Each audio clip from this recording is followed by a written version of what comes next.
Shakas, aloha crafty friends, it's Maka from Makaz Home. I'm back today with day number 15 in our Secret Santa Swap, 24 Days of Christmas Secret Santa Swap, hosted by Scrappy Tate here on YouTube. And in this beautiful teal box, oh, how cute! She's gifted me another one of those, what is this? Like snow hats. So cute. And she's also gifted me some socks. Love it. Love. And it has like grippy things on the bottom. Oh yes. I love socks. I love to wear socks in my house. My house is all tile, so the floor is always cold.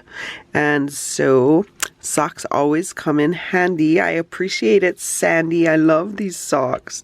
Thank you so much. This is so adorable.